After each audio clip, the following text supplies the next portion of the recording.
I did everything I was supposed to do. I walked out. I said, all right, thank you guys. I got followed for 30 minutes. All right, got pulled over somewhere else. This guy's got a dog. So now he's saying, according to protocol, blah, blah, or whatever the hell. So I said, hey, bro, you can search the car. There's nothing in the car. So he flips the car upside down after the dog smells something. All right. So he flips the car upside down, finds a pill bottle in the back seat. Underneath the back seat, underneath the leather compartment, like right with a metal lamp. I'm like, brother, what the fuck? A full bottle of Oxycontin. So 30 mils or whatever the fuck, the big shit. He's like, oh, this is fair time. It's fair time. And we got there. We got there because I wasn't taking it serious.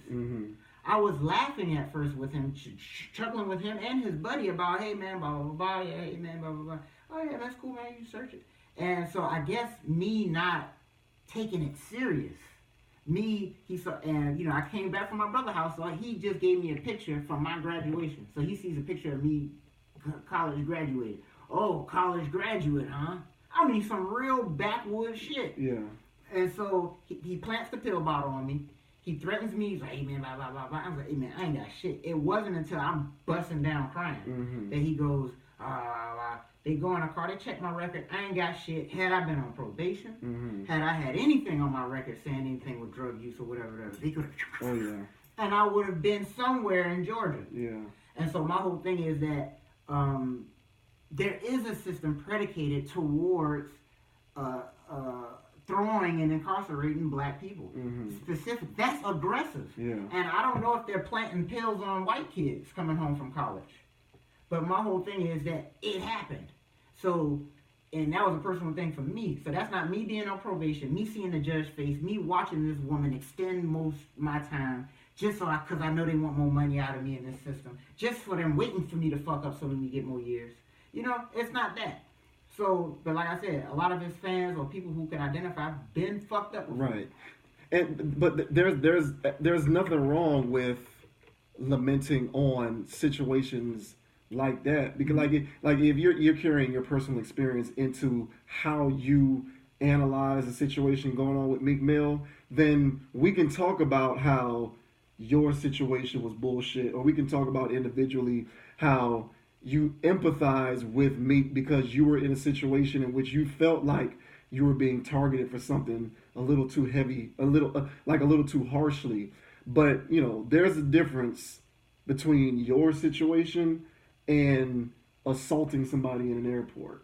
Oh no! Like you assaulting someone in an airport, that is on you. Meek, you know what I'm saying? First of all, Meek and his chasers were out here abusing everybody. Yeah. They were out here doing assault and battery and getting away with it. Yeah. So Meek has been doing a lot of fuck shit in the midst of his probation. So I'm not saying, because he was doing some shit on probation, I was like, whoa, you went off. You hit a guy in the face? This shit's on camera? You and your boys running up on people? So, he's evaded long enough. But the part about it, again, that's fucked up about it, that he's been on for so damn long.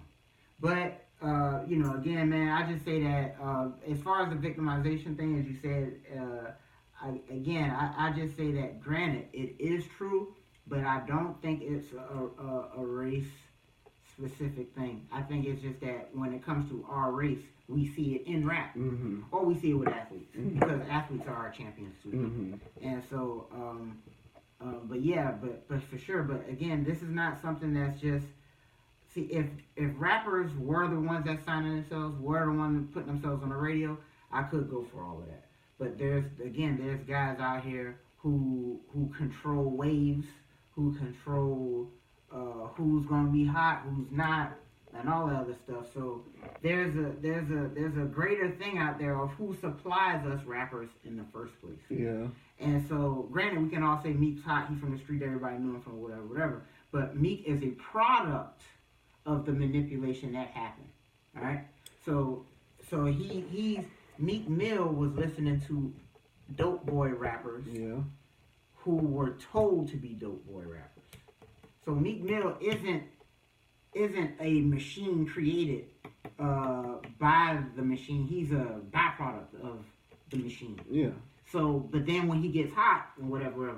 So the same thing for Lil Yachty, Lil whoever. these guys are products of Wayne, products of machine work, and then we fuss at Uzi for being Uzi, but Uzi only know, 808s and heartbreaks on up. Yeah. So the whole thing is that this is part of social engineering that we're witnessing. This granted, you're right, but there's also this isn't the root problem. This isn't the last domino. All right, somebody pushed the first one that led to this. And so a lot of us, what we like to do is we like to look at the last domino and go, hey man, did you not see the other dominoes coming towards you? Mm-hmm. But it's like, hey man, who stacked them like this and who pushed it? You see what I'm saying? I do. Okay, so let me ask you this then. Mm-hmm. Because, generally speaking, I still think that there is a consistent theme. Mm-hmm. When Gucci got locked up, right, what did Gucci get locked up for? Just being a badass. I don't remember specifically. You remember specifically what he did? No, but he was just being a badass.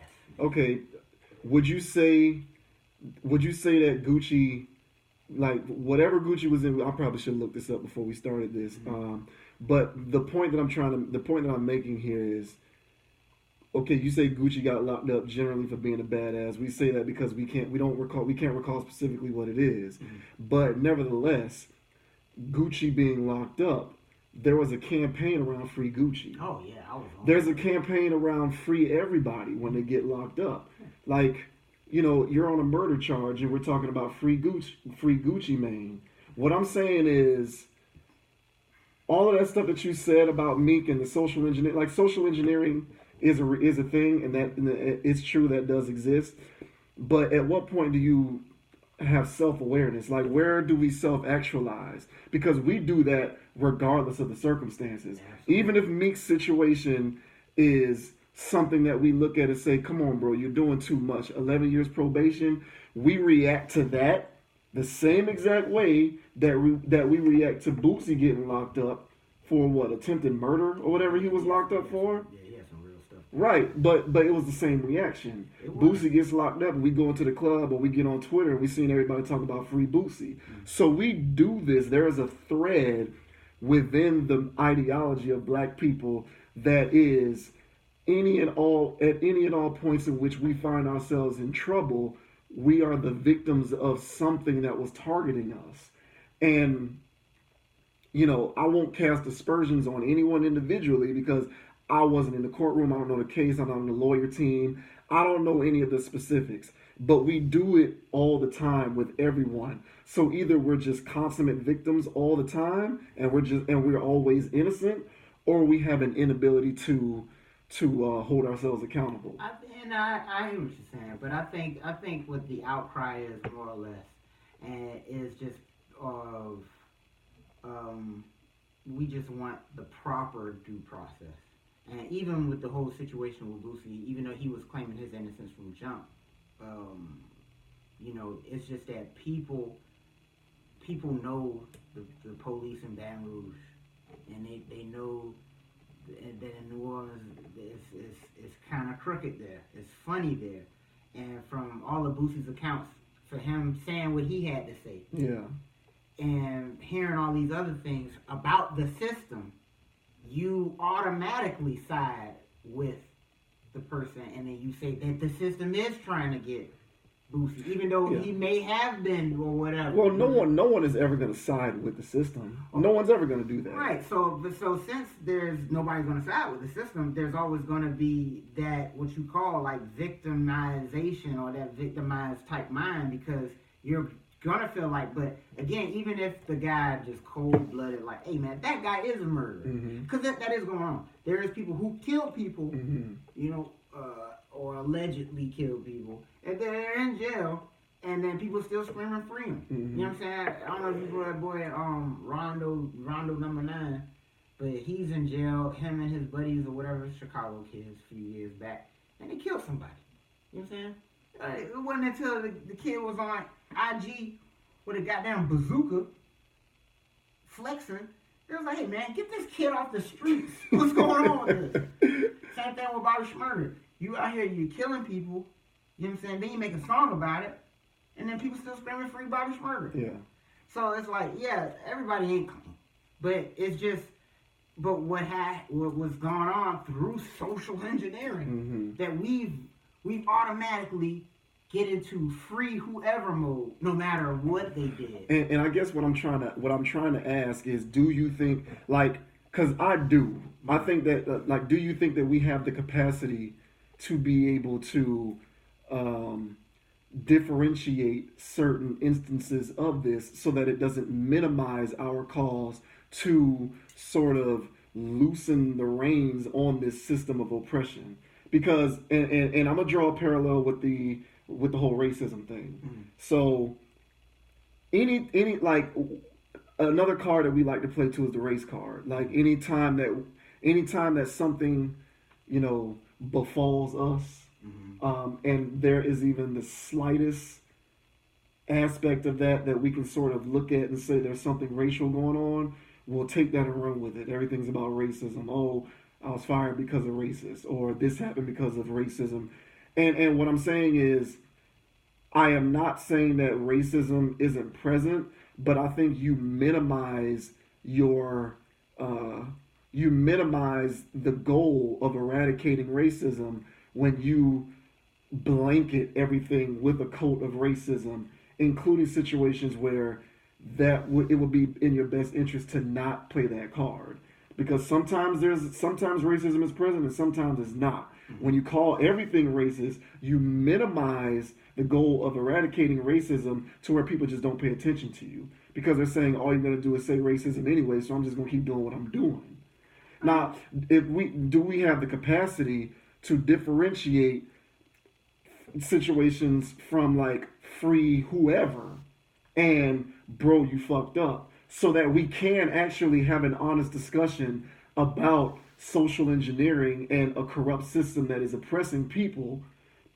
We can't actually have that conversation because it's not necessarily an excuse, but that rationale is just used universally, and so no one's going to listen to you. What, that is because of race? No, that is because of the system. I was using the race example to sort of, I was using it as an analogy for the system, rationale that, it seems like every time these situations happen, we're doing that was too harsh, it's an unjust system, we're victims of an unjust system. We do that universally.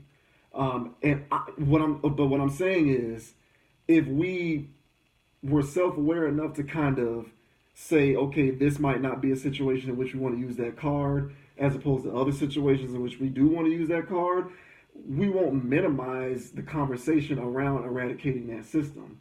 You understand what I'm saying? I think we dilute it too much when we make everything about an unjust system. Right. Because sometimes it's not about that. Well, you think sometimes it's just straight up and down that the person fucked up? Yes. I think sometimes we don't do a good enough job of holding ourselves accountable for the role that we play in our circumstance. Like, you can't always talk about how something is not your fault. Like, at a certain point, you have to self-actualize. Like, you're born in an environment in which these are the things that you're around. Absolutely. I got what you're saying. All right, so let me say this. All right, so let's just imagine that, you know what I'm saying, you're at school, you know what I'm saying, 3 of y'all walk in late, you know what I'm saying, but only 2 of y'all get detention. The third kid, he didn't get it because everybody know that his dad's a fucking assistant principal. You know what I'm saying? So that kid had a privilege. You know what I'm saying? And everybody fucking knows it. You know what I'm saying? So the guy who's sitting after class, not everybody else who saw it, but the 2 guys are sitting in after class, what do you think their conversation's going to be like? You know what I'm saying? What do you think they're going to talk about? They're going to say, this shit's fucked up. How did that kid not do? We all walked in together. I see what you're saying. Yeah, so the argument is that when it happened to you, and then you see somebody else out there free, and they did the same crime as you or less, or worse, and they're free, all because of the connection that they have through bloodline, you lose.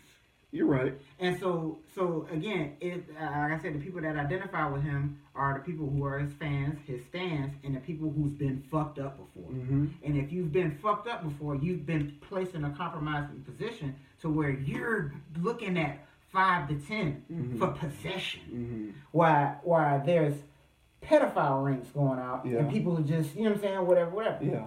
So again, It's all types of shenanigery going on that the system is fucked up. And the only thing that I say that, hey man, if people don't want that discussion no more, let's not just say, hey, let's tighten up with a fucked up system, which is what we're gonna have to ultimately do anyway.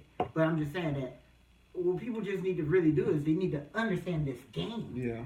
And it's just too many people that are legal illiterate. And because in the lawyer world, that's why they have people to be lawyers. Because you have to learn legalese. Mm-hmm. You have to learn the game. And if once you learn these political words that black don't mean black when we talk law, and this don't mean that, it's a whole nother spell book. Mm-hmm. So but that's not trained and that's not taught. So when a regular average Joe person walks up to the police officer and the police officer hit him with the word games, and then you say, yeah, I understood, blah, blah, and then he grabs you and throws you in cuffs. Yeah. But he had to ask you a qualifying question first. And once you've given up your rights, now he's taking you. Yeah. So but he's banking on you not knowing. Exactly. He's banking on the ignorance. That's what the system does. That's what the system is banking on. The system's banking on ignorance. Right. So who's the ones walking up to the precinct? The people who are ignorant of the system. Right. And so the people that are ignorant of the system, granted, it is their fault to a certain extent because they have enough information out there to learn it on their own. But who, again, on their own personal time, who's picking up these books besides people who really want to know? Right. We're talking about the average everyday person. Mm-hmm. And the average everyday person, unfortunately, is too busy trying to pay bills and live. Yeah. And so when there's a whole legal game out there that people are not aware of course they're going to get caught up in certain whirlwinds and do things that's like, hey, man, come on, why are you doing that? Mm-hmm. Well, again, man, when you've trained people to be non-analytical, they just react. And of course, I like Meek. Y'all having a Meek rally? Mm-hmm. That shit's gonna be lit. Go, yeah. That shit's lit. It's like a low-key concert. I bet they'll play his intro out there. Hold up, wait a minute. Y'all thought I was finished. Oh, I'm pretty sure that went ham at that Oh, rally. man, it was lit. Oh, yeah. So, am I mad at them then? You better, I don't know, because I might have been there my damn self. Yeah, you ain't. But you would have been out there not for the free Meek cause. I would have just. You would have been out there. You would have been out there because it was lit, not for free Meek. And I would have. It would have been free Meek, but it wouldn't have been solely for free. It would. Okay, that's fine. But look, listen, because the spirit is talking to you. And so, because one thing about that is, I learned a lot from Bobby Hennett, and one thing is that there's sometimes, I would like to look at it this way, is there's some divinity in our ignorance. And so, when we do certain things where we go, God damn it, why the hell did you do that? But there's a reason or a brilliance behind it, or a old ancient reason that we do things like that. So I'll just say it like this. So even though he got put in there, what that did do, even though it's unifying for a rapper, they did unify. But however, they did unify, man, that's a lot of howevers, but they did unify under a controlled way of how we were taught to organize. And that's just to show up outside. To pick it, yeah. And because that was social engineering too, by the way. And so they taught us through the civil rights movement, because that was all orchestrated too, by the way. That whole movement had figureheads on them that weren't black. Right? So that was an orchestrated movement. They orchestrated rallies, boycotts, and so on and so forth. And they were Jewish white guys. And so when you see that the civil rights movement was run by people that weren't fighting for rights. Oh yeah, it's no different. Like, a lot of people don't know that the Black Lives Matter movement is funded by white people. Exactly. Yeah. Exactly. So you'll see that and we'll just use that. Mm-hmm. And that the Black Lives Matter movement, again, is a civil rights movement for millennials. Mm-hmm. And so the only thing that they're doing is they're showing the millennials how to protest. Oh man, donate to charities. Yeah. Hey, stand outside, wear the I know my rights shirt. Yeah. You know what I'm saying? Now, so basically that's what they're doing. They're training people on how to respond. And actually this Meek thing is a good experience. This is when social engineering is, as I guess we would say, it was allowed to freelance. Mm-hmm. And then the people did what they were trained to do. But even in there, like I said, even though they came together under those contexts, they still raised up an energy for him. You know what I'm saying? Yeah, but they're raising up an energy. Mm-hmm. There's a big this stuff is what you just described. Mm-hmm. That is the big coup taking place Mm-hmm. within Black people, because we're being brainwashed Mm-hmm. to respond to we're being brainwashed to respond to situations like this in a way that is not going to bring about any kind of change. It's not big. Look, this is what I mean. Because my like justice system reform needs to take place, but you're talking about something that has been in place for hundreds of years. Therefore, the reformation of it is going to take another 100 years. Meanwhile, it's not going to happen overnight. No, it ain't going to do overnight. Meanwhile, we will continue to be, I don't even want to use the word, we will continue to be victims of it until that happens. Now, that will happen much quicker if we stop talking about we need to fix the system and we start doing things that for ourselves put us outside of the net, if you will, of that system. And what do I mean by that? Just acquire more money and resources. Well, yeah. Now, what you just talked about, where people are being sort of trained social engineering, we're being taught how to protest. That is a very purposeful thing, in which we're taught to continue to lament about ourselves as victims instead of focusing on the real issue, which is our lack of resources. Yeah, and real reform. That's real reform is us acquiring more resources. Right. The reason why the Meek thing doesn't fly with me is because he has resources and he's still in that situation.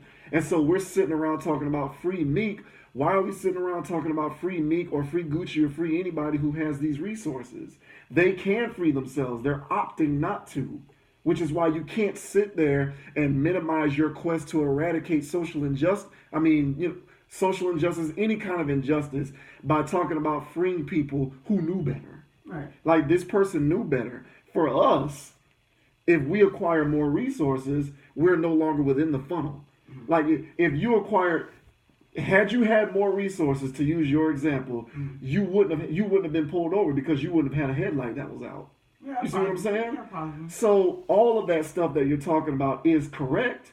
You fell prey. You could have fallen prey to that kind of nonsense going on out there. But the real culprit in this was your lack of resources. But I agree with that. But the fact that I would have to, and I agree with what you, and I hear what you're saying. But the fact that you would have to, because of your skin color, because that's a skin color thing. Yeah. That ain't a white dynamic you just explained. So, yes, that is 100%. I was speaking specifically to how Black people specifically have the least share of the resources in America. Right. So, but again, because we could talk about how the housing market, how the banks, and how all these other institutions. Because when we talk about systemic or systematic racism, it's systematic. Yeah. So that means it's various systems. It's ingrained within it. Yeah. Right. So there's this over here working with this in concert to make sure that it sounds like a damn concert. Yeah. It works in a way to keep you in a certain place. So when you see a nigga in the street being a nigga, that's the concert playing out in full motion. Then you see the concert playing out, and you ask why the character's wearing clothes like that and dressing and moving. This is the play that they've orchestrated. You see what I'm saying? Yeah. This is all the instruments coming together at once. And like I said, this is that last domino that we see. But we don't see all the other dominoes that led up to this, and the master hand that's pushing all of these things. And so there's again, me having to level up to a certain level amount of resources to make sure that I don't get caught in some type of thing that I gotta walk on eggshells my entire life is a pressure that somebody else doesn't have to deal with. Yeah. And that alone gives that person an advantage. Mm-hmm. So if I'm playing football, you know what I'm saying, but they give me a blinder, on my left eye, that's the difference. Mm-hmm. And so, because I got a genuine blind spot now, this guy doesn't. Yeah. And so, at that point, but they say, hey man, you knew they were going to give you the blindfold. Right. So just account for it. Right. But When I am, man, I'm on my P's and Q's and I'm doing extra precautions. This guy's just running his routes. And he's just doing. You see what I'm saying? Yeah. So it's just that little bit enough that gives people enough. And so, Grant, I see what you're saying, but there's a whole thing at work. You're right. Yeah, there is. I guess, like I don't know. I try to look at what's going on around me, and I try to say this is what it is. Mm-hmm. You know what I'm saying? So, you know, the reason why I believe in accountability more so than anything else is because the way it is the way it is. You know what I'm saying? I look the way I look, and so it just so happens to be my lot in life that I have to work a little harder than someone who doesn't look like me to acquire the resources necessary to not fall victim to these sorts of things. And it just is like that. No, but I got you. But I'm just saying, the main, again, you're going through all of your progressions the way that you're supposed to, but you're handicapped. Yeah. And so just that alone is all it needs. He don't need no more. They just say put a blinder on his left eye. He can still run as fast as he wants, throw as hard as he wants, be as accurate as he wants. But we're going to fuck that up. And that's all it needs. Granted, one day you will completely account for it. But like I said, it only takes that one moment for you to be black somewhere where you shouldn't have been black. Like I was black on that road in Georgia somewhere at the wrong time. Yeah. And so, and it took 29 years or some shit for it to happen. I've been black my whole life. It's just that one night and that one moment that I was being black. Alter the whole thing. Yeah, man. It only takes that. And so again, I wasn't a guy who had a record, but who knows? And then it's like, dang, Mario got jammed up again. What happened to you this time? Man, I wasn't playing. Man, they planted something on me. Oh, here you go. They planted something on you. Oh, man. You know what I'm saying? Yeah. But when Mario, who don't do nothing, they planted something on you? Yeah, that's some real shit. Yeah. And that's the reason why he couldn't put me in. Yeah. Yeah. Well, see, there's your situation and then there's my situation. Okay. Because, and I think that your situation applies with the free Meek movement. Mine does not. And here's what I mean. Mm-hmm. So, New Year's Eve, 2015, I'm, driving in my car. I have been hanging out New Year's Eve. I had some drinks and whatnot. And so I got in the car. I'm not drunk. I'm just driving my car. What was I doing? I was distracted driving. I was looking at my phone, texting, trying to see if I can get some kind of action, right? So I'm on my phone texting. I'm not paying attention to the road. I hit these people in the back of their car. So now these people call the police. You know what I'm saying? And these are black people that I ran into just to have everything out there. Yeah. They called the police. Now, mind you, I hit the back of they were driving a Ford Explorer. There was a hitch on the back of it. My car hit their hitch. There's no external damage to their vehicle. All the damage was from my car. They called the cops. Yeah, they called the cops. Now the cops showed up, and for one reason or another, we're out there for hours. Okay, now it's raining, it's cold.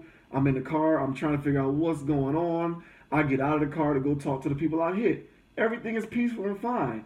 I still don't know why they called the cops, but I am not mindful of any potential trouble coming my way because I've been in that situation before. It's an accident, whatever.